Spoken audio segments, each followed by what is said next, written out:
Ladies and gentlemen, attention because Barcelona might be making a move for this one player, but it could be the wrong one. First and foremost, do you guys remember how several center backs were being offered to Barcelona this summer transfer window, such as Marc Guehi, Benjamin Pavard, and even Konate from Liverpool was being highly linked to joining Barcelona, maybe not this season, but the following one? Well, you see, Barcelona should have taken one of those opportunities because now it seems that the club are running into big problems. Because allegedly, one of Barcelona's top defenders at this moment, despite being Hansi Flick's fourth option, is allegedly injured. I will say, however, that despite the sources not confirming that Christensen has an injury, they have revealed that he missed one of the training sessions after the match over the weekend due to some discomfort. Now, the reason why this is so impactful to Barcelona is because of how the defense has been suffering as of lately. For example, many people pointed out how Pau Cubarsí is struggling in the back line, but not because of his own fault, but because of his partner, namely being Ronald Araujo. Allegedly, Pau Cubarsí plays better on the right center back position, and when he used to have Íñigo Martínez as his partner, everything seemed to work out for the defense. But now, given that Ronald Araujo is back on the squad, he has now taken that right center back position, moving Pau Cubarsí over to the left hand side and making things complicated for both him, Ronald Araujo, and overall the entire defense. For this reason, many people were asking that the partnership duo should be Christensen and Pau Cubarsí, playing him on the left hand side and Pau Cubarsí on the right hand. But obviously, because of these injury discomforts, Christensen will likely not be replacing Ronald Araujo in the main starting lineup, bringing us back to these opportunities where Barcelona could have signed a new center back. But now, culers, as mentioned, the club are planning on buying one player for a roughly 10 million euros, though not a center back, but a striker. Because allegedly, the club have been highly interested in signing Etae Young from Villarreal's B team, who scored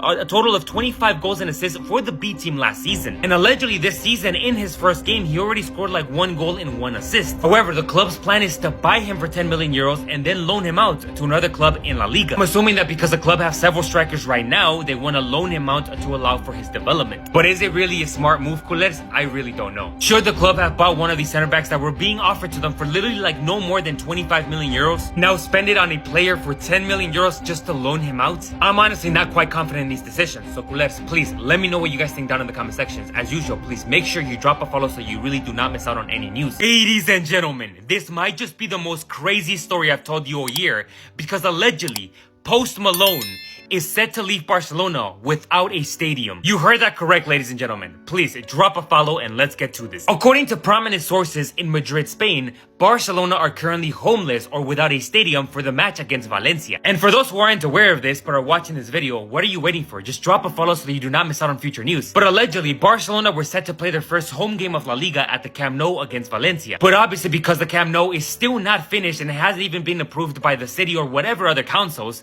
Barcelona were seeking for alternatives. One of those alternatives, according to these prominent sources, was that Barcelona had requested that the match against Valencia were swapped. In other words, instead of playing it at the Camp Nou, they wanted to play it at the Mestalla, meaning that Barcelona were set to play their first 4 matches of La Liga away from home. However, and I think that this is common sense, La Liga have rejected the club's request to swap that fixture and play it at the Mestalla. But now, how does Post Malone play a role in any of this? Well, you see, given that the Camp Nou is still not ready, one of the other stadiums that Barcelona could play their first home game of the La Liga season was again at the Montjuic Stadium. Well, the only problem is that on the day that match was set to happen, Post Malone just so happened to rent out the Montjuic Stadium for a concert, meaning that Barcelona are not able to play at the Camp Nou, at the Montjuic Stadium, or even at Valencia's own stadium, the Mestalla. Wow. Unless Barcelona made a deal with Post Malone to just schedule his concert for maybe, I don't know, a week later, and so that Barcelona could play at the stadium. I don't know. It's probably not going to happen, to be honest, but it's just an option. But yeah, culers, if you're annoyed because of this whole stadium saga, just know that you're not alone. We are all annoyed. Nonetheless, culers, let me know what you guys think down in the comment sections. Ladies and gentlemen, this is what prominent news sources are not telling you about Hansi Flick. Some of you might know this, but I guarantee that most of you did not even know about this. According to Barcelona News, Hansi Flick has just been named the best manager in the world. Barcelona posted it on their own website where they said that Hansi Flick was named the coach of the year at the 2025 Sports Build Gala. Look, for me as a Barcelona, as a culer for life, this was honestly expected. I even think that he should win the best manager of the year award by the Balón de Oro Gala. This is set to happen around in a month's time on September 22nd of this year. Hansi Flick was obviously nominated alongside other managers such as Luis Enrique, who is allegedly leading that race. But culers, we all know that Hansi Flick is the true best manager of the year award. Barcelona would have easily beaten that PSG team if they reached the final. That's just my opinion. I just think it's wild that some of the most prominent sources who are supposed to be reporting these stuff just simply don't put it out there. I would honestly just prefer talking about Lamine Yamal and his new girlfriend and making a whole drama out of this entire thing with his personal life. But yeah, rather than documenting these important news, they rather just talk about other stuff that